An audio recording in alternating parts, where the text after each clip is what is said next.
지금 이제 새로운 뉴크레이트 게임이 벌어지고 있는데 중국은 군사력, 경제력에서 무섭게 미국을 치고 올라오고 있고 미국은 여기서 밀리면 팍스 아메리카나의 석양은 빨리 지는 거고 만일에 이걸 막아서 올라가겠다는 지금 미국의 생각이에요. 그러니까 이 충돌이 트럼피즘이라는 단순한 일시적 현상이 아닌 거죠. 트럼프가 뭐 임기를 다 끝내고 나서도 우리 기대는 뭐 천사 같은 미국 대통령 없다는 얘기죠. 바이든은 화장하고 다닌 거고 트럼프는 이제 화장 안 하고 이러고 다니는 거죠. 민낯으로. 생각은 똑같은 거죠. 그러니까 시진핑으로서는 미국이라는 벽을 반드시 넘어야 되고 왜? 일본처럼 될 수는 없잖아요. 근데 미국으로서는 이 시진핑이라고 하는 중국이라는 이 굴기, 중국 굴기 이걸 막지 못하면 미국의 패권은 끝나는 거예요.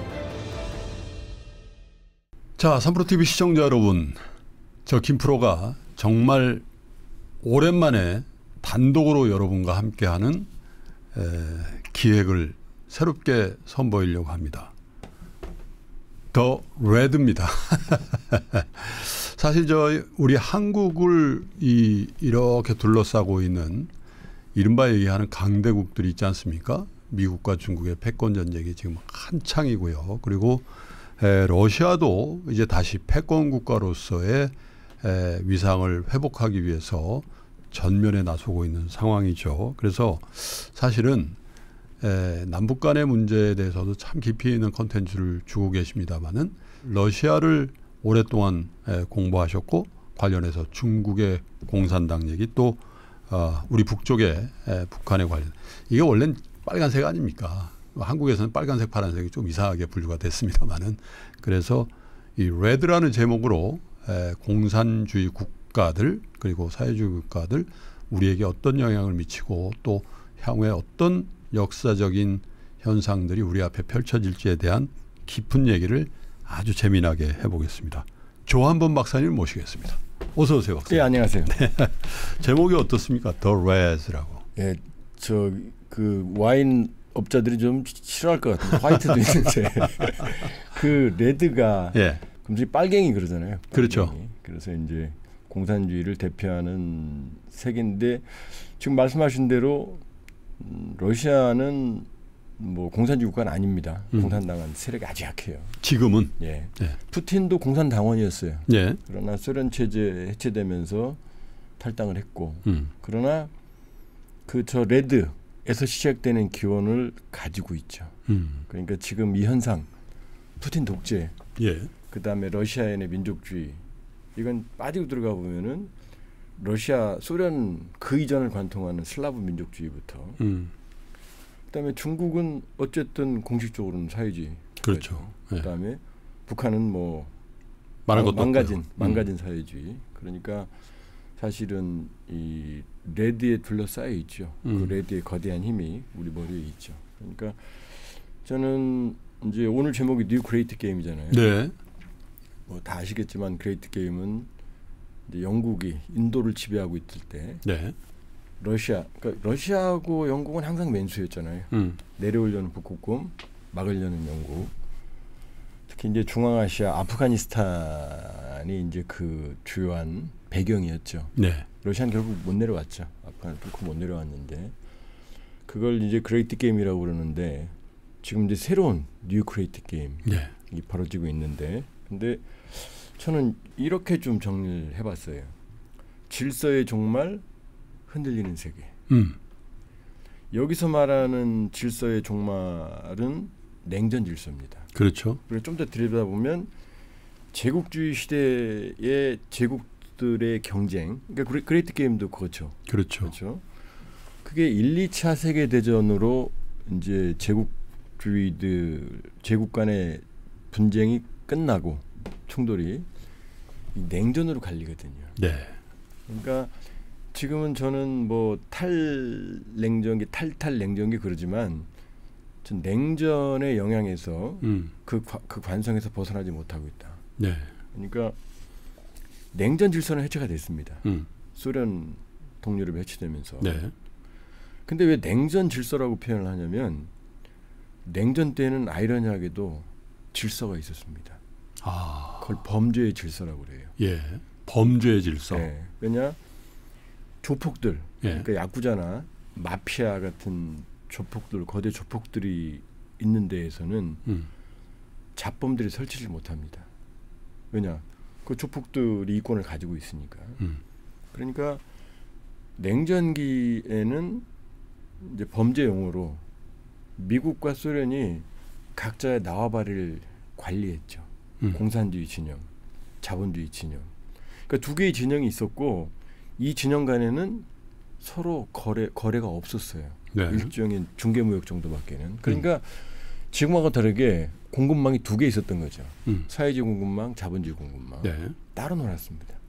그리고 안에서는 자본주의와 사회주의라는 이념적인 강력한 세멘트가 있었거든요. 그러니까 냉전기 한번 생각해보세요. 전쟁이 없어요. 미국은 베트남 전쟁, 소련은 아프가니스탄 전쟁. 이 두 개밖에 없거든요. 네. 그런데 이 냉전 질서가 해치게 되니까 그러니까 사회주의를 지배했던 소련이라는 조폭이 무너진 거죠. 그럼 평화가 와야 되는데 그 안에 있던 잡범들이 튀어나오는 거죠. 그러면 미국은 어떠냐? 미국이 예전 같지 않거든요. 저 트럼프의 광풍은 저문은 팍스 아메리카의 석양이 나타나는 현상이에요. 네. 그러니까 예전 같지 않으니까 이쪽 자본주의 조폭도 이제 밑에를 통제하기 어려운 거죠. 그렇겠죠. 여기도 이제 여기저기 터져 나오는 거죠. 네. 이제. 그러니까 냉전 질서의 해체는 사실은 질서의 해체다. 그러니까 냉전이 끝나면 평화가 와야 되는데 그렇지가 않죠. 두 번째 여기 보면 위기의 시대다. 뭐냐? 안보 지금 여기저기 전쟁이잖아요. 트럼프 자기 말로 그러잖아요. 자기 8개 9개 전쟁 끝냈다고. 평화상 달라고. 평화상 달라고. 근데 보면 정말 여기저기 전쟁이에요. 그렇긴 해요. 예, 지금도 러우 전쟁 아직 안 끝났고. 안 끝났죠. 또 다시 또 가열 차원에. 예, 이스라엘 하마스, 태국 캄보디아, 인도 파키스탄. 이제 파키스탄하고 아프가니스탄도 싸워요. 다 미완의 전쟁들이 계속 사실은 잠복해 있는 거죠. 예. 민주주의의 위기예요. 예. 트럼프가 보여주잖아요. 예. 캄보디아 사실은 이제 민주주의 뿌리가 없기 때문에 저런 일이 벌어지는 거예요. 국가 자체가 부정부패 국가거든요. 푸틴 민주주의, 시진핑 우리가 믿던 미국마저 흔들리는 거죠. 세 번째는 자본주의 위기예요. 지금 트럼피즘의 배경은 미국의 자본주의 위기거든요. 그렇죠. 국가 부채, 마크롱, 프랑스, 일본은 이미 200%가 넘었어요. 오래전에 버티는 게 신기해요 지금. 그러니까 이 자본주의의 선진 자본주의 국가들의 위기, 플랫폼 경제로 전환하고 가파, 구글, 아마존, 애플, 페이스북 이런 데들은 어마어마한 이윤은 창출하지만 고용은 없어요. 작아요. 예를 들어서 우리 김 의장님, 김 프로님하고 저하고 보니까 많이 볼 것 같아요. 한 1억 명 봐요. 이걸. 얼마 좋아요. 네. 아유 생각만 해도. 네, 10억으로 가죠. 10억으로. 그럼 천문학적인 이윤이 창출되잖아요. 네. 둘이 하잖아요. 그렇죠. 우리 PD도 한 명. 여기 안 계시네. 편집도 있고. 근데 자동차로 그 이윤을 내려면 팔아야 되거든요. 아, 엄청나죠. 네, 그러니까 이게 볼륨은 커지는데 사람들이 일자리는 없는 거죠. 그러니까 이 디지털 자본주의의 위기, 그 다음에 전통적 산업에 기반을 뒀던 전통적인 자본주의 제국들의 위기가 겹치는 거죠. 네. 이 세 가지 위기. 그 다음에 이 뉴 그레이트 게임의 핵심인 미중 전략 경제. 네. 그러니까 이 거대한 변화. 네. 사실은 전 의아한 게 경제가 나쁘면 안보가 흔들리거든요. 근데 안보가 없으면 경제는 사라져요. 그런데 대한민국에서는 이 국제 정세나 안보에 대해서 투자가 별로 신경을 안 써요. 그 왜 그럴까요? 상대적으로 그러니까 우리도 이제 10위권의 나라고 뭐 그런데 지금 그런 거죠. 10위권의 나라면은 국제 정세와 자본의 흐름, 투자와는 긴밀한 관계가 있는데 아직도 관계없던 그 투자에 내로한 미시적인 시각으로 계속 보는 거죠. 북한 변수, 그다음 미중 전략 경쟁 변수. 지금 관세도 결국 미중 전략 경쟁 그렇죠. 변수의 영향이거든요. 그러니까 그런 거대한 세계사적 지구촌사의 변화의 흐름을 봐야지 되는데 그렇죠. 너무 미시적인 변수만 보거든요. 시장의 충격. 우리는요 항상 주도하려는 생각보다는 대응하려는 생각만 있는 것 같아요. 근데 그게 너무 잘 대응해야 된다 우리가. 이제 예를 들면은 이제 그 피치나 무디스나 미국 신용평가 회사들 있죠. 그 친구들이 1년에 정기적으로 와요 여기에. 그렇죠. 와서 우리 국가 리뷰를 해보죠. 우리 같은 사람을 만납니다. 안보 전문가들을. 그래서 한참 동안 얘기를 듣고 가요. 예. 그 미국 관점에서 우리가 얼마나 중요할까? 아니에요. 다 미시적으로 전 세계에 그런 질서, 안보, 정세, 국내 정치 다 파악을 해요. 그리고 그걸 반영하는 거예요, 자기들 고객들한테. 근데 우리는 그게 없잖아요. 그래서 전 전에부터 경제인들한테 안보 컨설팅 회사를 좀 차려봐라. 아니 박사님 하시면 될까요? 오늘 좀 같이 한번 하시죠, 선프로랑. 그래서 이 흔들리는 세계 질서를 예. 심도 있게 좀 파헤쳐야 예. 더 레드의 이제 배경이 되는 첫 시간 아니겠어요? 이제 우리 미중 전략 경쟁 여기 보니까 우리 작가님이 첫 질문이 네. 미중 전략 경쟁 수준이 어디까지 왔느냐 이 질문이 와 있더라고요. 그래서 이게 사실은 우리 투자의 관점에서도요. 야 이거 트럼프만 없으면 뭐 게임 끝날 것 같은데 트럼프 몇 년 남아서 또 중간 선거 내년 11월에 중간 선거하고 패퇴하면 또 뭐 레임덕 와가지고 이제 미중 간에도 좀 화해 무드 들고 뭐 그럴 거 아니야. 또 바이든 비슷한 사람 들어오면 또 그런 건지 아니면 냉전 그러니까 2차 대전 이후에 미소 간의 체제 경쟁이 얼추 한 47년 48년 동안 이어졌잖아요. 그 관점에서 보면 이제 막 시작하고 있는 것 같기도 하고요. 후자죠. 후자죠. 왜냐하면 자 보세요. 산에 가서 네. 햇볕 잘 드는 곳에 네. 버섯 절대 안 나죠. 그렇죠. 안 나옵니다. 축축하고 습기 축축하고 네. 썩은 솔잎 있는데 네. 그게 없으면 버섯이 자랄 수가 없어요. 예. 그 트럼프라는 독버섯은 예. 바로 지금 말씀하신 그 토양이 만들어낸 거예요. 이 흔들리는 세계의 질서 속에서 트럼피즘이 탄생한 거예요. 당분간 미국은 가지 마세요. 아니 저는 안 갑니다. 네, 네. 독버섯 이렇게 얘기하면은 저는 유학도 소련에서 했고요. 공항 검색돼서 네, 바로 걸릴 수 저 안 갑니다. 저 갈 일 없어요. 네. 저 갈 일 없고. 왜냐하면 예. 트럼프는 전 개인적으로 미국의 민낯이다. 민낯. 예. 그럼 바이든은 잘났느냐? 바이든은 화장한 얼굴이다. 똑같은 미국이다. 근데 그 얘기를 좀 할 거거든요. 네. 이게 이제 지금 이게 숙명인 게 예. 지금 이게 미국하고 예. 역사적으로 경쟁했던. 있었던 라이벌했던 국가들이거든요. 예. 자, 1차 세계대전 때 한번 볼까요? 예. 이때 독일 제국이죠. 독일 제국 이때 미국은 별 볼 일 없었어요. 그렇죠. 1917년 그냥 미국에서 그냥 이민자들이 세운 그럼에도 불구하고 이 독일 제국의 GDP는 미국의 35%밖에 안 됐어요. 이길 수가 없죠. 불구하고. 이길 수가 없죠. 예. 그때는 미국 고립주의, 멀로주의 이런 걸로 미국은 그냥 내가 거기 왜 가야 돼? 우리하고 관계없어? 대서양이 있어? 네. 이럴 때인데도 독일 제국은 미국의 35%밖에 안 됐거든요. 자, 히틀러로 와볼까요? 얼마나 난리쳤어요. 유럽을 집어삼켰잖아요. 근데 GDP를 봐보세요.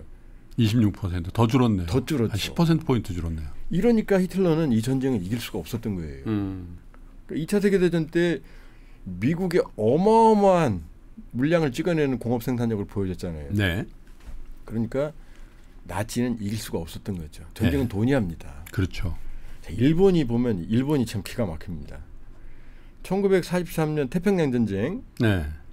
진주만 공격할 그 시기 즈음에서 일본의 GDP는 13%. 미국의 13.5%예요. 자살골이에요. 자살하려고 한 거예요. 그러니까 이때 일본 사람들이 우리한테는 뭐 안 좋은 사람이지만 야마모토 제독이라고 일본 해군의 아버지. 네. 이 사람 진주만 전쟁을 승리로 이끌고 물론 이제 북엔빌에서 미군에서 격추당해서 죽었어요. 죽었는데 이 사람은 지금도 일본 사람들이 존경하거든요. 진주만 공격할 때 반대했어요. 왜? 미국에서 공부한 사람이거든요. 미국을 알고 있었거든요. 그러니까 이때 일본의 속셈은 뭐냐면 미국을 이기는 게 아니고 네. 하와이에 주력 함대가 있으니 이미 대서양에 신경 쓰고 있으니 히틀러한테 여길 때려부시면 미국과 일본 사이에는 아무것도 없잖아요. 그리고 함대는 건설하려면 수십 년이 걸려요. 그렇죠. 그러니까 그러면 휴전하겠구나. 요 판단이었거든요. 이 판단이 잘못된 거죠. 그러니까 1943년 일본은 이기려고 한 전쟁이 아닙니다. 미국한테.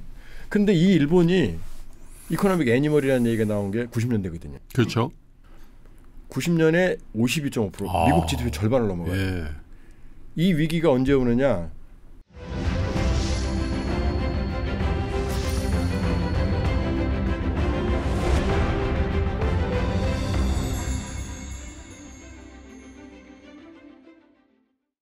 85년에 미국은 알았어요. 이 상황을. 네. 네. 그래서 플라자 합의를 하잖아요. 그렇죠. 네. 네. 그러니까 물론 일본 버블 경제 붕괴라는 게 뭐 꼭 플라자 합의만은 아니지만 결정타는 앵고였거든요. 그 덕에 우리가 85, 86, 87, 88 예. 단군인의 최대 호황을 누리게 됐죠. 맞습니다. 제가 그때 대학교 신입 그러셨어요? 제가 대학교 신문사 시험 문제 때 네. 기자 시험 보러 갔더니 첫 문제가 3조 호황에 대해서라고 그러더라고요. 그제 머릿속에 이게 호황이구나. 예, 요 흐름입니다. 예. 그러면 95년에는 71%까지 따라가거든요. 예. 이게 엔고 때문이에요. 엔고 때문에 엔화 가치가 높으니까. 그렇죠. 버블 붕괴 예. 직전이네. 그러면서 24년에는 뭐가 돼요? 14%예요. 그러니까 일본을 죽인 건 미국이죠. 미국이에요. 예. 미국. 그래서 뭐 일본 사람들 일본말로 혼내라고 그러잖아요. 이 정신. 예. 지배층은 겉으로만 하이하이 그러지 미국에 대한 그러니까 아베 강경파 아베의 조상이 선대가 1급 전범이잖아요. 전범이죠. 예. 네. 그 피해는 겉으로는 미국한테 일본적 실용주의로 팍 깔아앉지만 예. 그 일본의 어떤 민족주의 그 야스쿠니 신사 가잖아요 자꾸. 그렇죠. 그러니까 요 일본을 보시면 일본이 처음으로 미국의 GDP 50% 넘었고 예. 그걸 쓰러뜨린 게 사실은 미국이라고 미국이죠. 보시면 돼요. 예. 자, 소련 지금 더 레드의 배경인 저 소련 낫과 망치. 네. 미국에요. 이게 40.4% 많이 쳐준 거예요. 보통 3분의 1을 못 넘었어요. 그렇게 난리를 치고 전 세계 블록을 만들었지만 소련의 15개 공화국의 GDP는 미국의 40.4%가 최정점이라고 보시면 돼요. 그나마요. 네. 근데 이제 오늘 문제가 되는 문제가 중국이네요. 저 오성홍기의 네, 나라. 여기 이 나라입니다.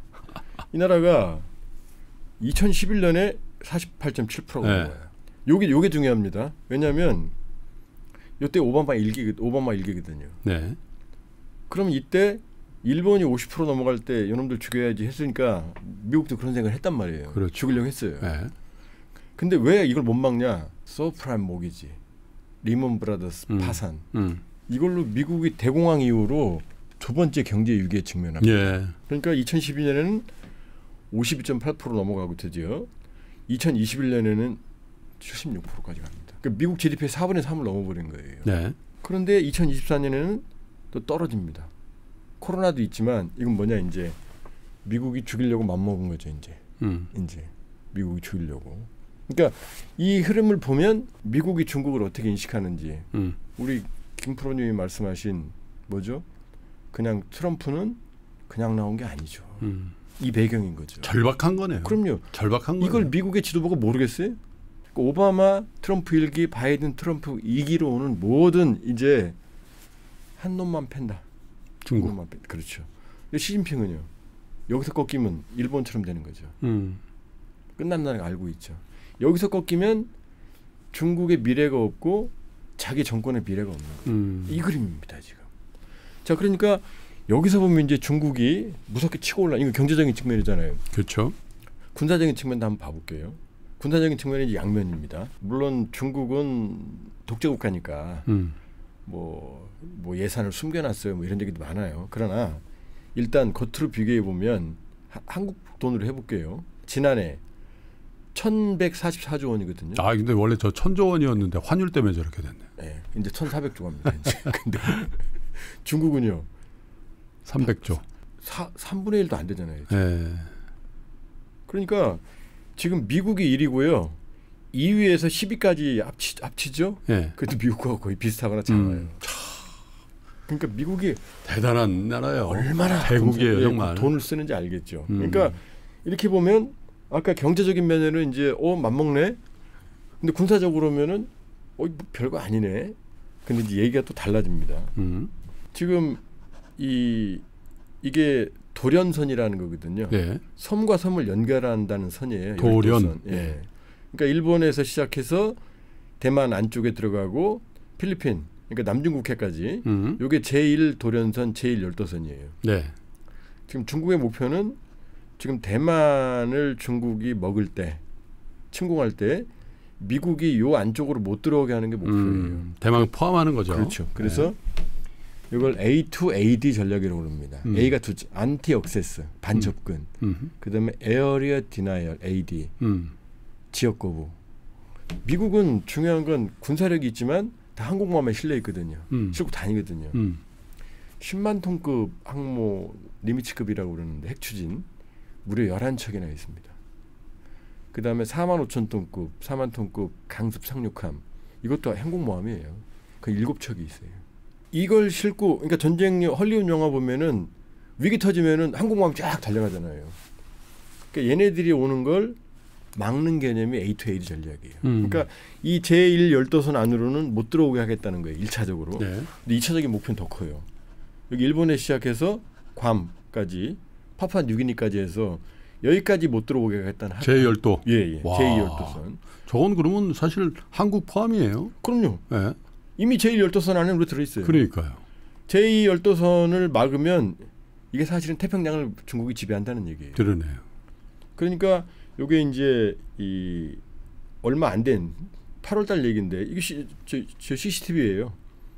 지금 시진핑 해양 강국 건설이 중화민족의 위대한 부흥, 중화민족의 위대한 부흥 여기에 시진핑의 마음이 들어 있거든요. 해양 패권을 유지하겠다는 거예요.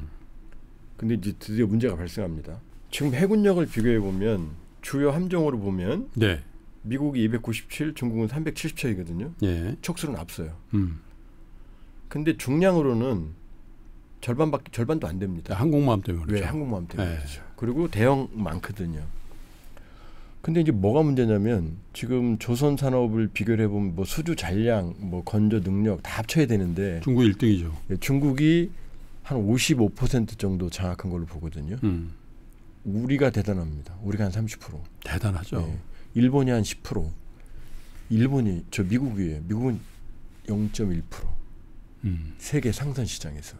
근데 이제 미국은 법에 의해서 국법에 의해서 군함은 미국 국내에서밖에 못 만들어요. 존스 액트죠. 예, 잉글스라든지 이런데. 그러니까 잔스법에 의해서 미국에서 찍어내는데 문제는 생태계가 군함 생태계가 따로 있고 이 민간 조선 생태계가 따로 있는 게 아니에요. 이 기술이 오고 가야 되거든요. 그렇죠. 민간 생태계가 지금 붕괴됐잖아요. 네. 그러니까 트럼프 대통령 본인이 한 말이에요. 미국에서 구축함 만들어내는데 한 7, 8년, 6, 7년 걸려. 중국 5, 6년 걸려. 한국 2년 걸려. 이 얘기를 하는 거죠. 네. 지금 요 옆에 있는 이 얘기가 무슨 얘기냐면 좀 복잡한 얘기입니다만 항공모함이 이렇게 스키점 부대가 있는 게 있고 이렇게 평가판이 있거든요. 그러니까 스키점 부대는 사실 의미가 없어요. 왜냐하면 중량 있는 비행기가 못 뜨거든요. 그럼 이 평가판에서는 어떻게 되냐면 요 길이가 요게 니미츠급, 요게 이제 푸제남인데 니미츠급은 10만 톤이고 이 푸제남은 중국계 8만 톤이거든요. 요 이륙 거리가 한 150m밖에 안 돼요. 네. 근데 150m에 어떻게 비행기가 뜹니까? 그러니까 캐터펄트라고 새총처럼 딱 잡아당겼다가 쏴주는 거예요. 비행기를? 예. 그러니까 총으로 쏘는 거예요. 그러니까 총 쏘면 날아가는 힘에서 이 그렇죠. 양력이 생겨서 가는 거거든요. 네. 이 캐터펄트 기술을 사실상 미국만 가지고 있거든요. 근데 그동안 증기를 썼어요. 고압의 증기를. 핵추진으로 열을 끓여서 쐈는데 문제는 이 증기 캐터펄트가 너무 부피가 커요. 그래서 미국이 제랄드 포드급이라고 최신 뭐 100억 달러가 넘어요. 건조 비용이. 여기는 전자기식 전기를 이용하거든요. 네. 전기를 이용하는 캐터펄트를 만들어서 제랄드 포드급이 처음으로 썼는데 미국도 이걸 문제가 처음 만드니까 함정은 만들면 오류가 많아요. 이걸 수정하는데 한 5년 걸렸어요. 근데 지금 중국이 얼마 전에 이 8만 톤급에 처음으로 캐터펄트를 전기를 썼어요. 이건 뭘 의미하느냐. 어마어마한 조선 능력, 그 다음에 기술력. 이 두 개가 결합이 되면 결국 미국 해군력도 곧 넘어선다는 얘기죠. 중국은 군사력, 경제력에서 무섭게 미국을 치고 올라오고 있고 미국은 여기서 밀리면 이제 팍스 아메리카나의 석양은 빨리 지는 거고 만일에 이걸 막아서 올라가겠다는 지금 미국의 생각이에요. 그러니까 이 충돌이 트럼피즘이라는 단순한 일시적 현상이 아닌 거죠. 그 숙명이죠, 숙명. 네. 그러니까 트럼프가 저 임기를 다 끝내고 나서도 우리 기대는 뭐 천사 같은 미국 대통령 없다는 얘기죠. 있을 수가 구조적으로 없어요. 그러니까 바이든은 화장하고 다닌 거고 트럼프는 이제 화장 안 하고 이러고 다니는 거죠. 민낯으로. 생각은 똑같은 거죠. 똑같은 거죠. 그러니까 시진핑으로서는 미국이라는 벽을 반드시 넘어야 되고 왜? 일본처럼 될 수는 없잖아요. 근데 미국으로서는 이 시진핑이라고 하는 중국이라는 이 굴기, 중국 굴기 이걸 막지 못하면 미국의 패권은 끝나는 거예요. 근데 지금 미국에 도전했던 어쩌면 미국이 도전했을 수도 있겠죠. 근데 이제 우리 기억 속에 가장 근접한 게 미소 냉전 체제에서 양국 간의 군비 경쟁 또 스타워즈를 비롯한 뭐 예. 우주 전쟁 뭐 이런 것들이잖아요. 박사님은 그걸 다 보셨고 또 러시아 그 체제 붕괴되기 바로 직후에 공부를 하셨으니까 그때 소련이 강건했을 때 미소 체제 경쟁하고 지금 중국과 미국의 패권 경쟁하고 어떤 게 더 리얼하고 더 각축입니까? 사실은 엄밀히 보면 네. 지금 양자, 맨투맨, 인파이팅에서는 지금이 더 심각하죠. 네. 그런데 냉전 때는 뭐가 있냐? 블럭이 있었잖아요. 블럭. 그러니까 소련을 중심으로 하는 네. 거대한 공산주의 블럭과 블럭이 충돌했잖아요. 그러니까 아주 살얼음판 같았지만 그러나 전쟁은 일어날 수가 없었죠. 네. 왜냐?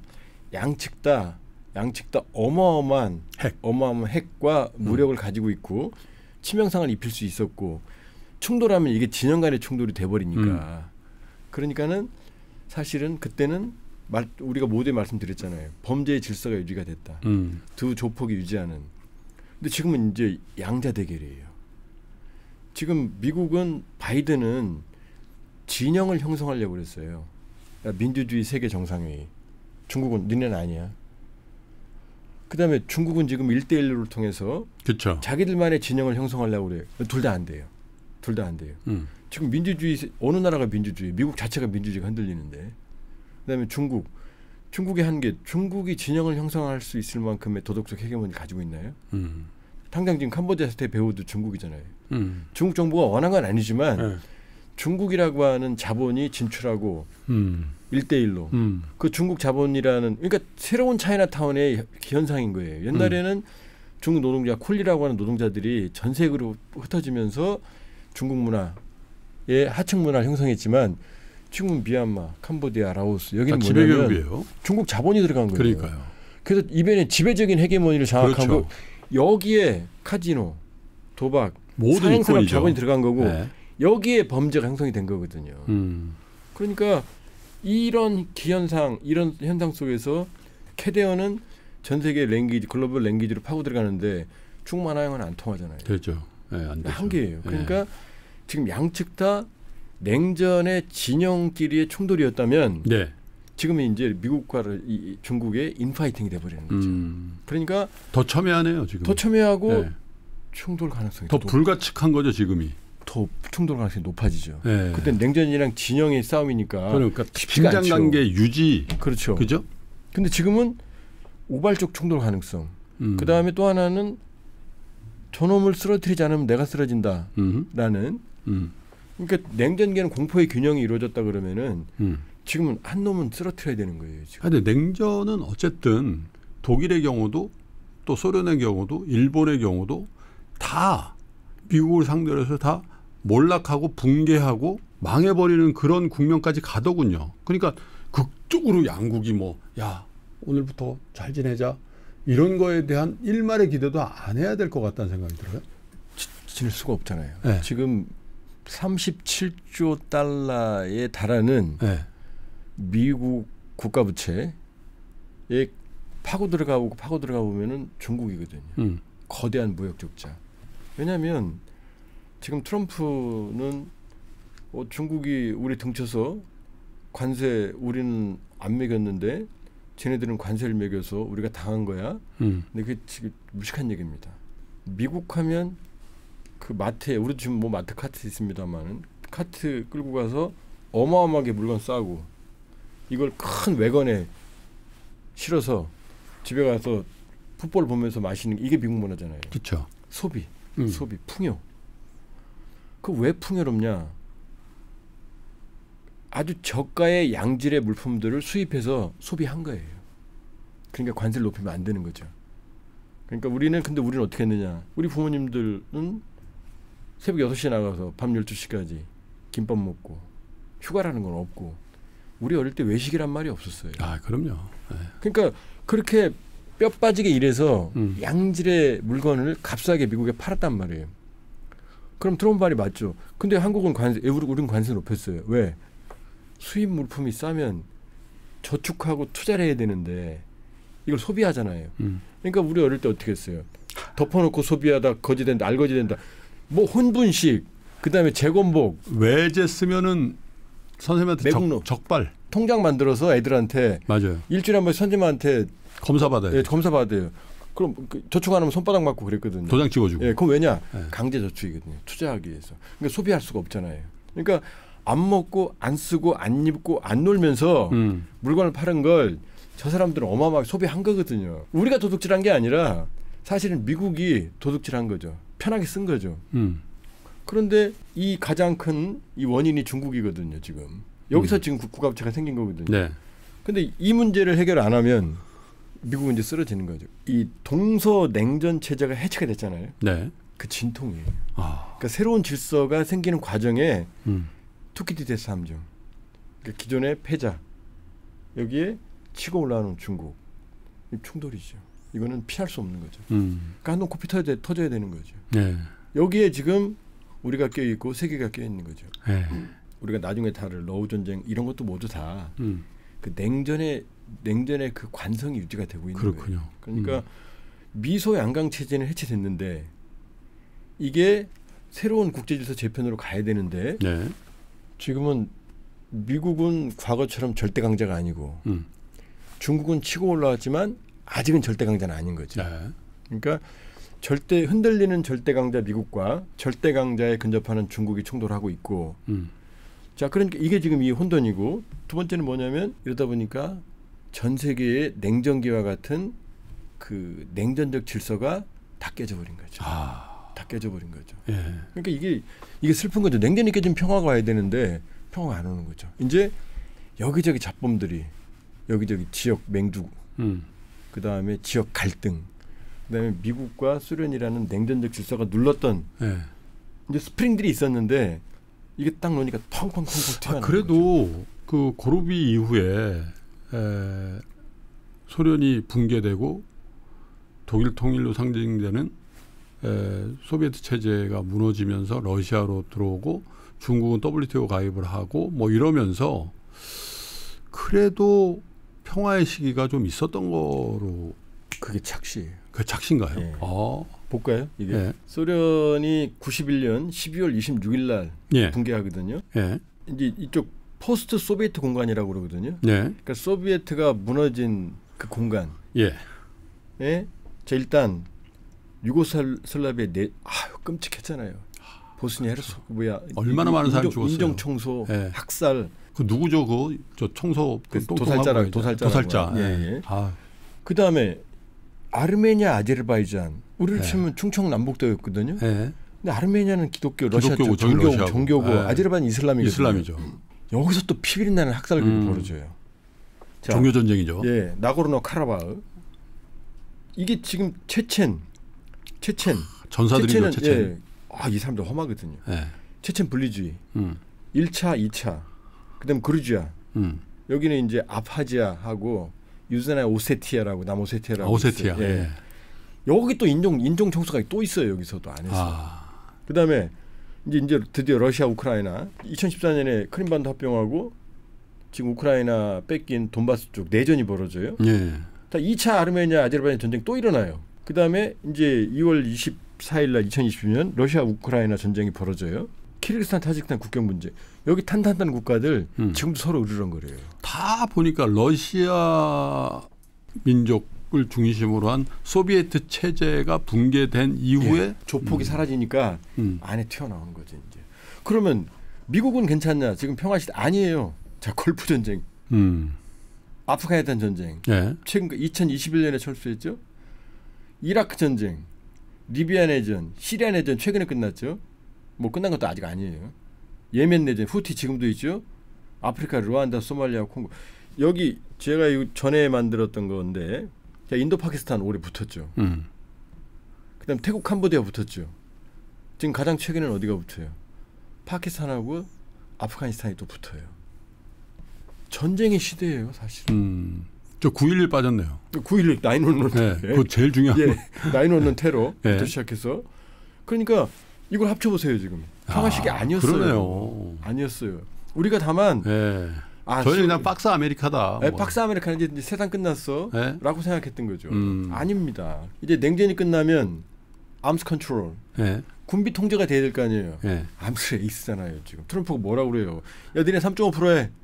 유럽은 원래 나토 헌장에 의해서 합의에 의해서 GDP 2% 쓰게 돼 있었거든요. 소련이 사라지니까 뭔 헛소리야 지금 1%면 되지. 그걸로 쓴 거죠. 네, 네? 와인 마시고 뭐저 하고 뭐 난리. 이제 러우 전쟁이 터지니까 이제 발등에 불로 생각하는 거예요. 사실 전쟁의 시대였는데 얼마나 지금 유럽이 한심했냐면 한심하다면 아니 그게 정상인데 우리가 주력 탱크 이제 MBT라고 그러거든요. 우리 주력 탱크가 한 200에서 한 300대. 한 2,250대 되신다고 보시면 돼요. 무슨 숫자인지 잘 모르실 거예요. 네. 자, 유럽의 이제 빅4가 영국, 프랑스, 독일, 이태리잖아요. 네. 영국의 주력 탱크가 챌린저거든요. 200대가 좀 넘어요. 아. 독일이 레오파드. 네. 한 300대가 좀 넘어요. 그다음에 프랑스가 르클레르크. 처치라고 똑같이 한 장군인데 한 400대 좀 넘어요. 저 이태리가 아리에떼인데 한 200대 되는데 150대는 지금 개조하기 한 50대밖에 쓸 게 없어요. 다 합쳐서 1000대가 안 돼요. 한국 2000대인데. 네, 한국이 2200대 300대인데 그러니까 얼마나 지금 유럽이 평화 시기에 물들어 있는지 아시겠죠. 이쪽이 이 전쟁은 골마 터지고 있는데 유럽은 나한테까지는 안 오겠지. 그다음에 2% 무슨 2%야 1%만. 근데 이제 트럼프가 야 헛소리만 3.5% 직접비. 그다음에 간접비까지 포함하면 5%야. 받아들였잖아요. 어떡하라 싶은 거죠. 물론 못 내요. 스페인은 지금도 뭐 배째라예요. 못 낸다는. 근데 어쨌든 전 세계적인 안보 불안이 오니까 이제 암스 레이스, 군비 경쟁이 그게 K방산이 날개를 다는 슬픈 배경이에요. 그렇죠. 네. 왜냐 유럽은 탈냉전 이후에 야 무슨 방산이냐 와인 만들어야지. 기술은 있지만 방산 생태계를 줄였거든요. 한국하고 북한은 이 둘은 1953년 이후로 매일 전쟁을 준비했잖아요. 계속 암수를 했어요. 네, 그러니까 방산 생태계가 살아있는 거예요. 그러니까 푸틴이 보기에 북한 일로 와 손잡고 우리는요 전 세계 콜이 오는 거잖아요 지금. 그러니까 지금은 군비 경쟁의 시대가 냉전이 끝났는데 냉전기와 같은 군비 경쟁의 시대가 들어선 거예요. 지금 우리도 그러잖아요. 지금 우리 2.42%거든요. 근데 지금 3.5%까지 빨리 올려야 된다고 국방장관이 그러잖아요 지금 사실. 근데 거기에 대해 사람들이 무슨 소리야 지금 복제해야 이런 말 못 하잖아요. 이 슬픈 현실인 거죠. 그러니까 크게 보면 지금은 다극화와 무극화의 시대입니다. 네. 아직도 미국 GDP 세계 25%예요. 어마어마한 거예요. 그러니까 트럼프한테 함부로 말 못 하시잖아요. 미국 가야 되니까. 저는 해요 안 갈 거니까.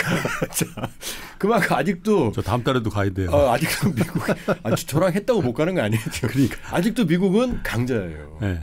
그런데 예전 같지는 않잖아요. 40%였잖아요. 지금 내려가는 25%잖아요. 그렇죠. 근데 또 한 놈이 쭉 올라오고 있어요. 올라오고 있잖아요. 그러니까 다극화예요. 그 골든 크로스 나오고 있잖아요. 네. 그리고 우리도 세계 10위예요. 그러니까요. 우리 한국 전쟁 끝났을 때 우리 가나보다도 못 살았어요. 아프리카. 그러니까 지금 다극화예요. 세계가. 네. 근데 다극화하면 절대 강자가 있을 때보다 좋아 보여야 되는데 네. 문제는 무극화예요. 말씀드렸던 아무도 책임을 안 져요. 왜냐하면 내가 조폭인데 뭐 내 동네에서 감히 까불어? 근데 아니거든요. 저는 이제 내 나라만 지금 지키면 되는 거거든요. 경찰이 없는 거죠. 경찰이. 없는 거죠. 네. 북한이 무슨 짓을 해도 러시아가 무슨 짓을 해도 왜 안보리는 5개국 만장일치거든요. 사실은 안보리가 국제범죄 조직이에요. 저도 뉴욕에 자주 가자면요. 네. 이게 맨하탄에 있으면 저 이스트리버 쪽에 유엔 본부가 있잖아요. 네. 그쪽을 지나다 보면 저 큰 건물이 왜 필요한 거야 저거. 그런 생각이 들어요. 너무 무기력하니까. 무기력하죠. 네. 자, 유엔이 무기력해졌어요. 첫째. 원래 무기력했는데 더 무기력해졌어요. 그다음 미국 트럼프 내가 미쳤어 남의 전쟁이 내가 돈을 왜 내니? 바이든은요. 아프가니스탄 철군했잖아요. 그다음에 중국은요. 아예 질서 지킬 생각 안 하잖아요. 러시아는요. 질서 파괴자잖아요. 그러니까 다극화와 무극화가 같이 가요. 그럼 이게 또 어디로 더 나쁜 쪽으로 이어지느냐? 바로 글로벌 우경화예요. 우경화. 네. 불안하면 투자 안 하죠, 사람들. 그렇죠. 돈 쥐고 있죠. 네. 변화를 싫어하죠. 근데 막 경기가 좋고 그럼 막 혁신도 하고 이노베이션도 하고 미래에 대한 투자를 하잖아요. 그러니까 변화, 혁신, 약자에 대한 배려 이런 것들, 다양성 이런 것들보다 불안하면 기존 질서에 안주합니다. 우리끼리만 먹고 살자. 그다음에 위협, 이민자, 반이민, 소수자에 대한 어떤 적대감 이런 것들이 우경화거든요. 우리 민족끼리 우경화. 왜? 불안하니까. 그러면 트럼프라는 정치인이 시대의 정치인이 왜 튀어나오느냐? 바로 스트롱맨의 시대예요. 그러니까 그리고 우리 김프로님이나 저처럼 이렇게 이성적인 합리적인 얘기를 해갖고는 선동을 해야 돼요. 선동을. 푸틴은 어떻게 해요? 항상 우통 벗고 다니잖아요. 총 메고. 트럼프 어떻게 해요? 막 주먹질하고 다니잖아요. 시진핑 중화민족주의. 일본 다카이치 총재 극우화 경향이잖아요. 일본 참정당 극우 성향. 돌풍을 일으켜요. 독일 AFD 나치. 영국 개혁당 극우. 이태리 멜로니 총리 무솔리니 후예. 프랑스 르펜. 그다음에 아르헨티나 밀레이. 헝가리 오르반. 푸틴, 젤렌스키 다 우크라이나 민족주의, 러시아 민족주의. 이런 민족주의에 기반을 둔 글로벌 우경화 현상 속에서 스트롱맨들이 설쳐요. 우리도 이거 했던 사람이 한번 하려다가 했잖아요. 네. 했는데 그럼 이번에는 왜 그러니까 우리도 글로벌 우경화의 바람이 불어오고 있는데 네.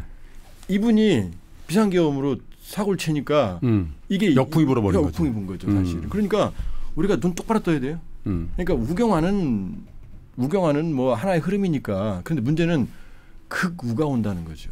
극우. 극우는 뭐냐? 이거는 역사적으로 극우 민족주의에 기반을 둔 극우는 좋은 일을 한 적이 없잖아요. 끝없는 희생과 약자에 대한 학대와 그렇죠. 네. 전쟁으로 이어지는 거거든요. 그러니까 우경화 작용하는 하나의 정치적 흐름일 수 있어요. 근데 이게 극우로 가거든요. 지금 여기저기서 극우잖아요, 지금. 하물며 그러니까, 미국 본토도. 그럼요. 네.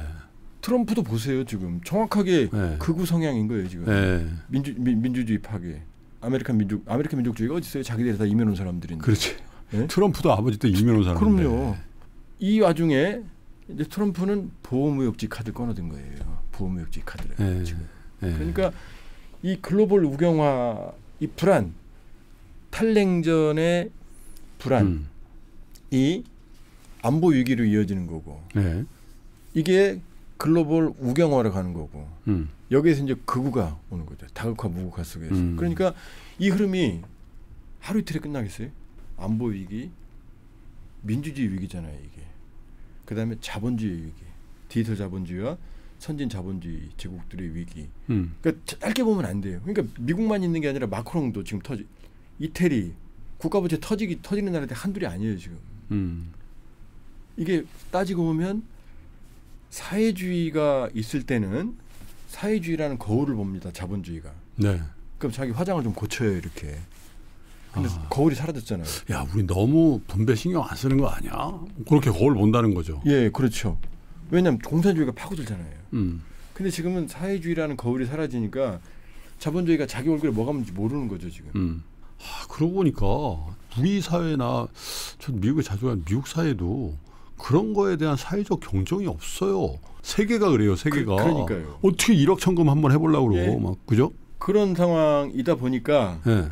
지금 이 전 세계의 이 거대한 불확실성의 흐름 이 속에 지금 대한민국이 있는 거예요. 지금 대한민국이 있는 거예요. 그러니까 이 시대적 불안이라는 것 그것을 항상 직시를 좀 할 필요가 있는 거고요. 그러면 저는 이제 신냉전 이런 말 하잖아요. 네. 아니다. 네, 신냉전 올 수가 없다. 네. 왜냐? 냉전은 말씀드렸지만 공급망이 두 개였습니다. 자본주의 공급망, 사회주의 공급망. 핀란드 같은 데가 왜 위기와 기회를 동시에 잡았냐면 핀란드가 이 중개 무역을 했어요. 사회주의와 자본주의 붙어 있으니까 소련과. 게이트웨이 역할, 그렇죠. 게이트웨이. 예. 소련이 망하니까 핀란드에 위기가 왔는데 이제 노키아 같은 혁신으로 혁신으로 이제 살아남았던 거거든요. 근데 지금은 공급망이 하나잖아요. 중국이 뭐 중국이 물건을 뭐 러시아에 파나요? 북한에 파나요? 미국, 유럽, 한국, 일본에 팔죠. 공급망이 하나예요. 러시아도 지금 석유 목줄을 재려고 하잖아요. 목줄만 재면 전쟁 못 하니까. 공급망이 하나의 근본적인 차이예요. 두 번째, 이념적 세멘트가 없잖아요. 나는 공산당이 싫어요. 이게 없잖아요, 지금. 그럼 이 국가들이 뭉칠 수가 있겠어요? 트럼프가 정확히 보여주잖아요. 피하 구별이 없잖아요. 동맹에 등도 치잖아요. 그러니까 지금은 신냉전이 아닙니다. 미국은 미국 중심의 글로벌 진영을 형성하려고 노력을 했던 게 그나마 화장하고 다닌 바이든이 우리 한번 잘해보자 그랬던 거고 아예 그게 안 되니까 뺏어다가 삥 뜯어다가 미국의 국부를 채우려고 하는 게 지금 트럼프인 거죠. 그러니까 이 신글로벌 대립구도는 어떻게 되느냐. 지금 말씀드렸던 과거와는 완전히 달라요. 네. 지금 밸류체인이 차이가 있고 그다음에 이 이념과 가치의 차이가 있고 그다음에 그러니까 신냉전 그러는데 그거는 잘못하면 냉전의 추억을 불러오기 때문에 그건 세상을 잘 못 보게 됩니다. 네. 그러니까 제가 볼 때는 새로운 진영은 상당히 되게 어렵다. 지금은 진영은 존재하지만 옛날과 같은 진영은 아니다. 느슨하다. 그 느슨한 진영 속에서 사실은 각자 도생의 세계입니다. 각자 도생의 세계. 근데 모두의 저희가 이제 더 레드라는 기획을 소개하면서 우리 한국을 둘러싼 강대국 얘기를 했잖아요. 예. 근데 우리 한반도가 딱 보면 예나 지금이나 사실 냉전 시대도 딱 우리 남한과 저 북쪽에 있는 북한이 딱 체제 경쟁에 딱 완충지대에 딱 있었고 예. 지금은 또 미국과 중국의 패권 전쟁의 산업적인 측면에서 우리가 그 중간에 딱 위치하고 있어요. 이게 무슨 역사적으로도 왜 이런 일들이 있는가 그런 생각이 들 정도잖아요. 이제 이게 모든 게 이제 현대 자본주의 이 체제의 성장과 관계가 있습니다. 지금 자본주의가 발전하면서 과거에는 바다가 중요하지 않았잖아요. 몽고 군대가 해군이 없잖아요. 아예. 그 대한해협도 못 건너서 졌잖아요. 그걸 그렇죠. 가미까지라고 그러죠. 네. 신풍. 그런데 세계 경제가 발달하면서 해양의 중요성이 커졌고 그다음에 1차, 2차 세계대전을 거치면서 유럽의 시대가 아니라 사실은 태평양의 시대로 넘어오는 거예요. 대서양에서요. 대서양은 저물고 있어요. 단언컨대 이제 태평양 시대가 옵니다. 이쪽에는 모든 개발도상국가들이 발전을 합니다. 발전을 해요. 그리고 태평양 사이에도 미국이 있는 거죠. 그리고 에드윈 라이샤워라는 사람이 있어요. 네. 하버드 대학교 동양사학자였는데 부인은 일본 여자입니다. 그러니까 친일파죠. 우리한테 상당히 명망이 있는 사람인데 중국계입니까? 예, 예? 중국? 아니요. 미국? 미국인입니다. 미국 사람. 미국인인데 에드윈 라이샤워를 왜 주목해야 되냐면 이 사람이 아주 유명한 말을 남기거든요. 이 사람이 이제 미일 위기가 있을 때 주일 대사로 가요. 가서 60년대 초반에 한 7, 8년 정도 오래 있는데 중국을 잡는 건 미국의 숙명이다. 미국이 45년에 이제 태평양 전쟁에서 이기잖아요. 그렇죠. 이기고 미국이 일본 사람들이 잔인하게 얼마나 미국 사람들을 많이 태평양에서 죽였어요. 승기를 났을 거 아니에요. 들어가서 이제 이 자식들 이제 맞춤바하고 이제 재판하고 두들겨 패기 시작을 합니다. 이제 독일 뉘른베르크 재판처럼. 그런데 1949년에 중국이 공산화하거든요. 이제 냉전의 사실은 이제 결정판이죠. 그러니까 얘를 일본을 패고 있다 보니까 저쪽에 더 센 놈이 왔거든요. 근데 지금 우리 집은 너무 멀거든요. 미국이거든요. 그러니까 일본이라는 거점이 필요하구나. 이게 유명한 에드윈 라이샤워 명제라는 거예요. 뭐라고 말하느냐. 1949년 이후 중국은 미국의 숙명이고 적이라는 거죠. 이걸 위해서는 일본이라는 거점이 필요하고 그다음에 전초 기지로서 대만과 한국을 활용해야 된다. 이게 에드윈 라이샤워 명제예요. 지금도 그래서 뭐라고 말하느냐. 우리는 한미동맹은 미국의 아시아 태평양의 린치핀, 축. 네. 일본은 뭐라고 그러는지 아세요? 코너스톤. 주춧돌이라는 얘기죠. 이게 미국의 생각이에요. 그래서 일본을 두들겨 패는 걸 중단합니다. 이제 야 됐어. 그리고 이 그림이 있을 거예요. 여기. 요게 뭐냐? 샌프란시스코 강화 조약을 1952년에 체결합니다. 이게 뭐냐? 패전국 일본을 미국의 동맹국으로 바꾸는 거예요. 갑자기. 중국의 출현으로 인한 거죠. 중국 때문에. 예. 한국전쟁이 터졌잖아요. 그러니까 일본을 두들겨 패면 안 된다고 생각한 거죠. 왜? 일본을 약화시키면 일본이 약해지면 중국을 견제할 수 있는 거점이 사라지니까. 그러니까 샌프란시스코 강화조약을 체결하면서 네. 일본이 패전국이 동맹국으로 바뀌어요. 확 뒤집히는 거죠. 그러니까 이게 이제 독일과 일본의 차이가 있습니다. 독일은 뉴른베르크 재판을 통해서 우리가 잘못했어. 히틀러 나쁜 놈이었어. 우리 선조지만 나쁜 놈이었어. 그러니까 2차 세계대전은 나쁜 전쟁이었어. 그러니까 지금까지 반성하는 거예요. 근데 얘네는요, 일본은 갑자기 동맹으로 전환시켜 버리니까 너 나쁜 거 아니야? 그러니까 일본은 태평양 전쟁 어떻게 생각하느냐? 진전쟁이라고 생각해요. 그러니까 야스쿠니 신사를 가는 거예요. 우리 임진왜란 때 뭐 신립장군 이런 분들 졌다고 그래서 그분들 미워하나요? 동래성, 송상환 부사 열사잖아요. 그렇게 생각하는 거예요. 그러니까 이 모든 건 중국의 부상과 일본의 전략적 거점화, 이 라이샤오 명제, 이게 이제 미국의 아시아 전략의 핵심이 되는 거예요. 네. 지금 중국 견제. 그런데 여기서 결정적으로 미국이 실수를 합니다. 1972년 핑퐁 외교. 마오쩌둥이 사실은 저는 마오쩌둥은 중국 사람들이 들으면 어쩔지 모르겠지만은 중국의 비극이에요. 왜냐하면 중국을 공산화 시켰지만 1958년부터 62년까지 대약진 운동을 합니다. 대략 한 3천만 명에서 5천만 명이 굶어 죽은 걸로 추정됩니다. 네. 그러니까 스탈린주의를 적용한 거예요. 무리하게. 집단 농장하고. 그렇죠. 우리 정도 인구가 굶어 죽은 거예요. 근데 여기서 또 안 끝나요. 너무 많이 죽으니까 살짝 물러났다가 66년에 돌아옵니다. 문화대혁명. 네. 대약진 운동 실패한 건 내가 실수가 아니고 이거야. 부르주아, 봉건주의 사상. 그러니까 부르주아, 봉건주의 척결해야 돼. 유교 사당 때려 부시고 지식인들 잡아 죽이거나 하방하고 덩샤오핑도 하방당해요. 그렇죠. 무려 10년간 76년 죽기 전까지. 그러니까 이 72년이잖아요. 72년이면은 이 문화 대혁명을 한 시기거든요. 그러니까 미국이 보기에 중국은 우습거든요. 5천만 명 굶어주고 거기다 문화 대혁명에 저것들 좀 이용해 먹어야 되겠는데 왜?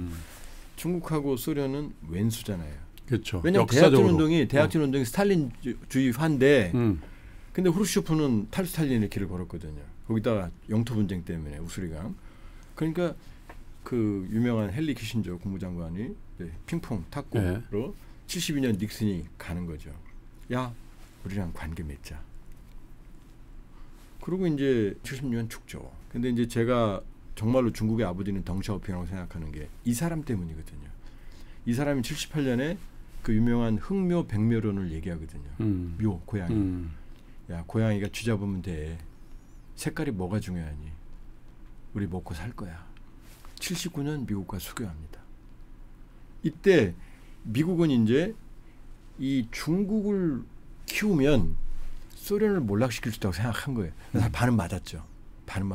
어떤 영향이 있든지 간에. 그다음에 72년이면은 베트남 전쟁 때거든요. 중국이 베트남하고 또 왼수거든요. 그러니까 중국을 잡으면 소련도 억제하고 베트남도 억제하는 이중 효과를 얻을 수 있다고 생각한 거죠, 사실은. 미국의 생각은 이 중국을 키우면 키울수록 이제 미국식 민주주의에 착각을 한 거예요. GDP가 올라가면 민주화 될 거다. 막연하게. 여기서 라이샤오가 얘기했던 명제를 잠깐 잊어버려요.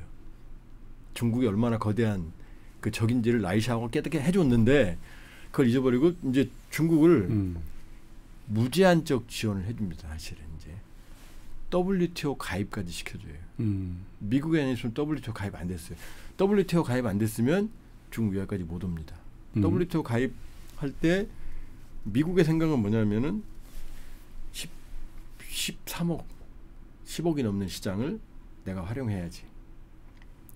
그 다음에 지적재산권부터 시작해서 미국 걸 팔아먹어야지. 그 다음에 요것들 집어넣으면 내 경제력의 통제가 가능한. 왜 WTO를 미국이 지배했으니까. 그 다음에 이것들을 이 경제적으로 세계 경제에 집어넣으면 보편적인 기준을 받아들이겠지. 다 깨진 거죠.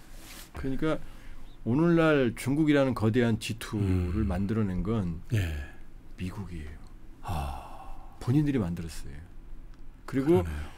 중국의 물건들을 무제한 어마어마하게 소비하는 거죠. 즐긴 거죠. 우리도 즐기고 있잖아요.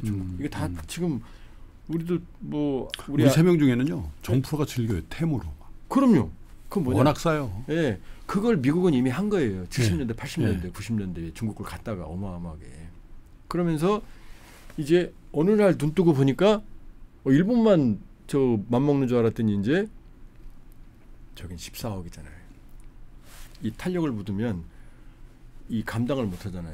그러니까 이 거대한 이제 폭풍이 오는 걸 느끼고 있는 거죠. 지금 폭풍이 오는 걸. 그걸 이제 느끼기 시작하는데 10여 년 된 거죠. 그렇죠. 그게 그죠? 이제 오바마 때. 오바마. 보시면 네. 이제 미중을 좀 한번 볼게요. 이게 이제 이게 트럼프 일기 때 그림입니다. 충돌하는.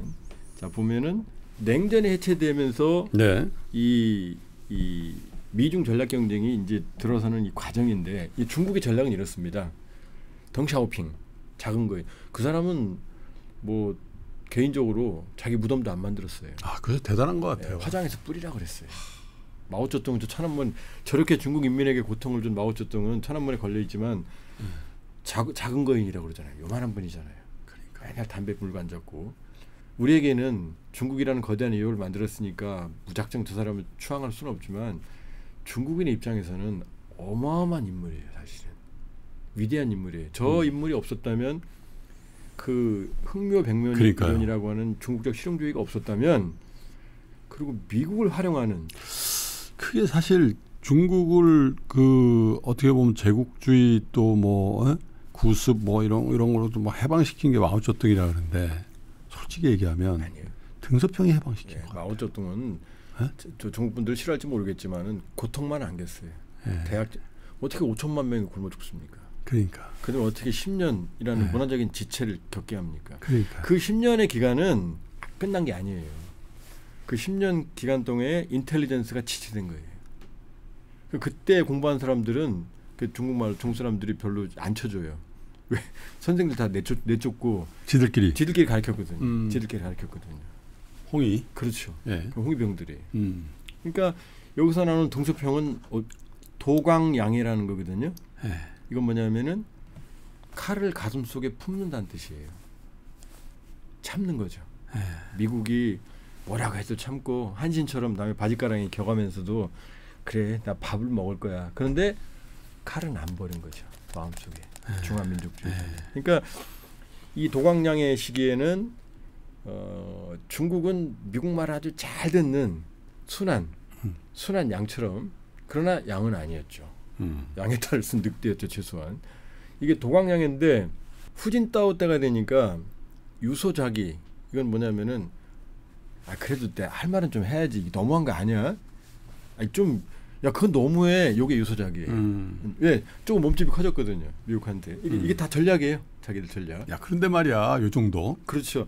근데 내가 널 싫어하는 건 아니고 야, 그래도 짜장면에 그래도 돼지고기 좀 넣어줘야지. 그 양파 좀 더 주고 요 얘기는 한 거예요. 근데 이제 시진핑이 주동자기는 느껴지죠. 주동. 내가 질서를 만들어 간다. 내가 이제 왜? 나는 이제 마음대로 건드릴 수 없잖아. 나 정도 됐는데 그러면 이게 시진핑이 오면은 전략이 완전히 바뀌는 거예요. 이게 자 그러니까 이 시진핑의 핵심은 신형 대국 관계 전략이에요. 신형 새로운 대국. 내가 네 똘마니가 아니고 너하고 똑같은 따거야. 똑같아. 야, 신형. 산 위에 꼭 이 산을 지배하는 호랑이가 한 마리만 있냐? 그렇죠. 2마리 있어도 되잖아. 넌 왼쪽 나 오른쪽. 넌 사자니 난 호랑이야. 나 고양이 아니야 이제. 그러니까 시진핑이 오면 이제 바뀌죠. 중화민족주의라는 표현이 나와요. 중국몽이라는 말이 나와요. 차이니스들이. 동북공정 나오고. 동북공정이 나오고 다 연결된 거예요. 그다음에 1대1로가 나와요. 1대1로가 시진핑이 2012년에 시작하거든요. 그렇죠. 1대1로는 2013년이에요. 그러니까 이 시기랑 동남아시아의 사행산업 범죄화되는 시기에 거의 일치해요. 이 자본이 들어가고 사행산업이 들어가고 네. 범죄 조직이 들어가고 여기 있는 부패한 정권들과 연결되고 그러니까 이 시기란 말이에요. 이 시기. 그러니까 시진핑은 이제 이 신형 대국 관계가 사실은 시진핑의 집권의 이데올로기예요. 중화민족주의잖아요. 중국 사람들한테 국뽕. 그러니까 뭐 장진호 전투 같은 거. 그런 전투가 중국 영화 1위가 되는 거예요. 그러니까 중화민족주의를 까는 거죠. 그걸 해결하는 게 누구라고? 나야. 푸틴도 러시아 슬라브 민족주의예요. 사실 배경이. 그러니까 시진핑의 신형 대국관계 전략이 주동자기와 함께 퍼져나가고 이게 경제적인 1대1로고 그다음에 군사적인 대국화 팽창이고 네. 함정 찍어내는 게 되는 거죠. 그러니까 그럼 미국은요 이제 미국 좀 볼게요. 자 이게 이제 미국의 전략 변화입니다. 네. 오바마 정부 때는 뭐라고 쓰느냐? 피벗 투 아시아 그래요. 아시아로 회귀. 아시아 중시 정책. 예. 예. 그 갑자기 왜 아시아로 와? 근데 이게 미국의 이제 세계 질서 변화하고도 관계가 있어요. 뭐냐? 소련이 몰락했잖아요. 서독에요. 동독에는 소련군이 30만 명이 넘었고 서독에는 연합군이 그만큼 넘었던 시절이 있어요. 어마어마한 미군이 있었던 거죠. 소련이 몰락했잖아요. 그럼 미국이 더 이상 유럽에 있을 필요가 없잖아요.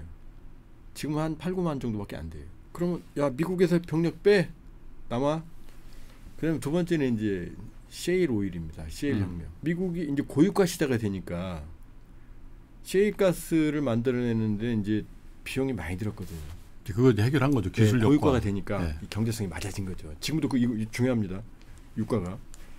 그러니까 미국이 이제 중동이 안 필요해요.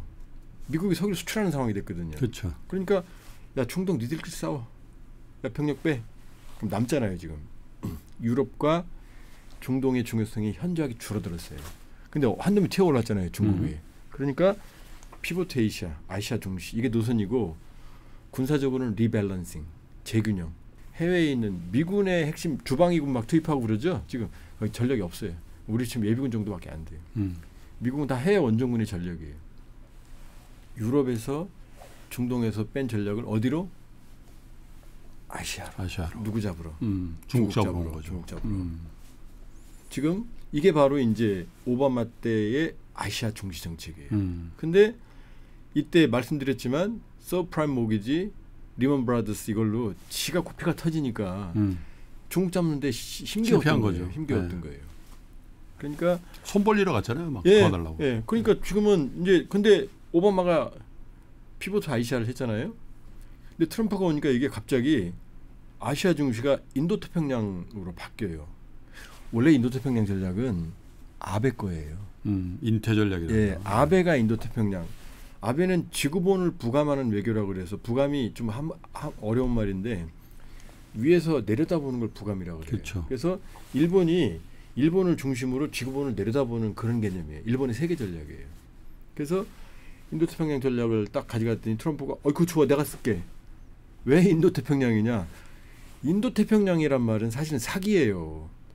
태평양이란 개념, 인도양이라는 개념이 만들어지기 위해서는 수백 년의 세월이 필요합니다. 근데 오늘 갑자기 미국이 인도태평양이래요. 이거를 지들이 만든 거죠. 사실은. 왜? 아시아가 태평양으로 넓어졌잖아요. 일단. 네. 근데 더 필요해요. 인도양이 필요해요. 왜냐? 서쪽에서 중국을 막아야 되니까. 인도가 중국하고 왼수니까. 그렇죠. 그러니까 인도의 손을 잡은 거죠. 그래서 인도 태평양 전략이라는 인위적인 개념이 탄생합니다. 그러니까 피벗 아시아의 아시아 개념이 놀랍게 확장된 게 이게 트럼프 일기 때의 인도 태평양 전략인 거죠. 그러니까 이 인도 태평양 전략이 바로 쿼드인 거죠. 뭐냐? 사각형. 서쪽은 인도가 막아, 남쪽은 호주가 막아. 왜? 남태평양을 두고 패권 경쟁을 하니까. 근데 동쪽은 영원한 적 라이벌 일본 코너스톤. 그다음에 그 중심에 미국. 이게 쿼드예요. 그랬더니 이제 바이든에 들어와서는 한술 더 떠요. 세계 민주주의 정상회의. 전 세계 민주주의 일로 와. 그런데 중국은 안 불러요. 왜? 니네는 아니니까. 그렇죠. 네. 네. 그다음에 영구 집권하고 있으니까. 캠프 데이비드 한미일 정상회의 기억나시죠? 아, 그럼요. 그때 바이든이 그랬어요. 입이 여기 걸려서 나 너무 행복해 그랬어요. 왜냐? 중국을 잡으려면 한미일이 돼야 되는데 여기는 나토 같은 집단 방위 체제가 없잖아요. 한미도 돼요. 미일도 돼요. 근데 한일이 싸우거든. 그러니까 이걸 붙이려고 난리를 쳤거든요. 근데 윤석열 정부 때는 덮어놓고 그냥 일본하고 무조건 화해 이렇게 해버렸거든요. 그러니까 한미일이 손을 잡으니까 바이든이 얼마나 신나요. 자기 부담을 더니까. 그게 이제 캠프 데이비드 정상회의인 거예요 지금. 근데 트럼프 2.0 시대예요. 지금은 트럼프의 발톱은 이제 딱 그대로 드러납니다. 중국만 잡을 거야. 한 놈만 팬다. 과거에 주한미군이 북한만을 대상으로 하는 건 전혀 아니다라는 건 벌써 한 20년 전부터 얘기가 있었는데 그 얘기는 금기였어요. 근데 지금 드러내놓고 하잖아요. 브런슨 주한미군 사령관 중국 견제하는 거야. 미국의 외교안보라인에서 그냥 주한미군이 전략적 유연성이야. 중국 견제할 거야 라는 얘기를 그냥 드러내놓고 합니다. 지금. 그러니까 지금 이게 뭐죠? 지금 중국은 동학량에 유소자기, 주동자기를 치고 올라오고 피보트 아시아, 인도퍼시픽 이제 한 놈만 팬다로 정면을 충돌하는 거죠. 이게 전략이 말해주고 있잖아요. 지금. 좀 더 디테일하게 볼까요? 이게 뭐냐면 이게 2019년 1월이면 트럼프 때거든요. 트럼프 때 이게 이 국방부에서 만들어낸 인도퍼시픽 스트래티지 리포트 처음으로 나온 거예요. 이게.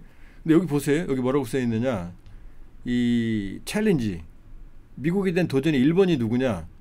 The People's Republic of China예요. 중국이에요. 뭘로써? As a revisionist power. 수정주의 힘으로써. 그러니까 뭘 수정해요? 미국이 가진 질서를 수정하려고 도전한다는 거예요. 그러니까 여기에 트럼프가 막 그냥 엉망인 것 같지만 트럼프 일기 때 이미 이 안보 전략서에는 중국을 수정주의 국가로서 대표적으로 낙인을 찍은 거예요. 이때 이미 이때 러시아는 뭐라 나와요? 러시아에서 리바이탈라이즈 몰라야 넥터 지금 부활하려고 하는 해로운 요 정도잖아요. 지금 일본이잖아요. 지금 사실은 일본으로 중국을 이미 낙인 찍은 거고 근데 바이든 때도 인도태평양 전략이 나오거든요. 조금 아까 제가 그 국방부에서 만들었다고 그랬죠. 바이든 때는 대통령실에서 만들어요. 여기서 지금 바이든이잖아요. 조 바이든이 2021년 9월 24일 날 쿼드. 예.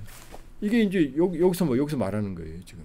그러니까 미국은 우리가 뭐 바이든, 트럼프, 오바마 전혀 없다는 거죠. 전혀 변함이 없죠. 저는 그 말씀이 제일 와닿는 것 같아요. 바이든은 화장한 얼굴이고 트럼프는 민낯이라고. 그러니까 우리가 미국의 본질은 변할 수가 없다. 백공국으로서. 지금 이어져 오는 거죠. 그러니까 이제 이게 지금 나올 거예요. 이제 NDS라고 네. National Defense Strategic Guidance라는 게 있어요. 근데 인터림은 뭐냐? 임시 3월 달에 나온 거거든요. 이제 아마 지금 나왔대요. 본문이. 본문이 나왔고 돈다는데 아직 우리 입수는 안 됐거든요. 네. 여기 뭐라고 써 있느냐? 정확히 이렇게 써 있어요.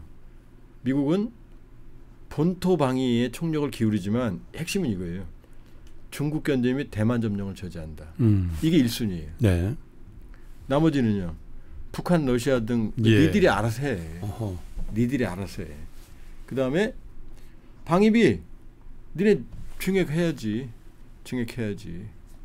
니네들이 알아서 하라는 얘기예요, 지금. 그러니까 자꾸 지금 우리 뭐 동맹파, 자주파 어쩌고 막 그런 거 없어요, 지금.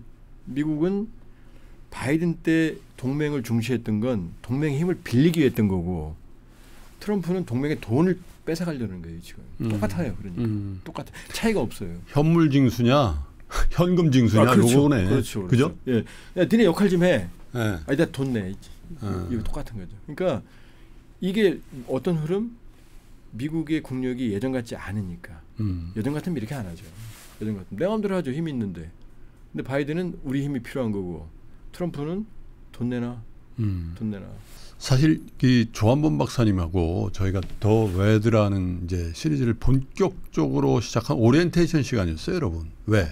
대한민국을 중심으로 해서 이 정말 첨예한 역학관계가 시시각각으로 아마 우리 대표단이 지금 트럼프 대통령 만나고 있는지도 모르겠네요. 지금 어떻게 해서라든지 지금 그죠? 3,500억 달러 이거 어떻게 해결하려고 또 경주에서 어떻게든 국빈 초대해가지고 어떻게 해서 좋은 분위기 연출해가지고 어떻게 해서든지 우리 국민들이 조금이라도 한시름 놓게 하려고 열심히 하고 있는데 사실은 조한범 박사님의 이 해석에 의하면 이게 그냥 바로 트럼프라는 이상한 변종이 나타나서 한 게 아니고 그 연원을 쭉 올라가 보면 미국과 러시아 간의 그 냉전 체제가 지금까지도 우리 깊숙이 그죠? 국가 간에 또 우리 기업들의 활동에 또 우리의 사고방식에도 이 냉전주의의 잔재들이 아직도 남아있기 때문에 그 냉전의 한 파트였던 이 러시아에 대한 것 그리고 사회주의 공산주의에 대한 아주 깊이 있는 성찰이 있다면 우리가 지금 왜 이러고 있고 어떤 일들을 해야 되는지에 대해서 굉장히 잘 알 수 있을 것 같습니다. 이렇게 더 레드의 첫 번째 시간 오리엔테이션 시간은 이렇게 마감을 하고요. 저희는 다음 주에 본격적으로 러시아 우크라이나 전쟁의 원인을 통해서 본 역사의 문제 또 앞으로 이 전쟁의 향배가 어떻게 될지에 대한 아주 깊이 있는 얘기를 좀 나눠보도록 하겠습니다. 박사님 오늘은 여기까지 하겠습니다. 본 강의 시간에 뵙겠습니다. 네. 1만 명이 넘는 어른들이 위스덤 칼리지를 통해 삶의 방향을 바꾸고 있습니다. 위스덤 칼리지가 한 일은 단 하나, 국내외를 가리지 않고 각 분야 최고의 지성들을 한자리에 모으는 일이었죠. 그리고 지금 위스덤 칼리지 2026학년도가 더욱 강력하고 압도적인 글로벌 연사진으로 돌아왔습니다. 전 세계 3천만 부를 돌파한 신화적 베스트셀러 작가 베르나르 베르베르, 정의란 무엇인가의 저자이자 하버드대 정치학과 교수 마이클 샌델, 그리고 각 분야를 대표하는 국내외 최고의 지성 17명이 함께합니다. 여기에 교보문고 전자책 12개월 이용권, 3% GIN 멤버십 1개월, 3% 주식투자 멤버십 1개월까지 입학 등록만 해도 30만 원 상당의 혜택이 마구 쏟아집니다. 2025년을 가장 현명하게 마무리하고 2026년을 그 누구보다 완벽하게 시작하는 방법, 지금 최저 등록금으로 최대 혜택을 누리며 위스덤 칼리지를 시작하시죠. 자세한 내용은 영상 아래 링크에서 확인하실 수 있습니다.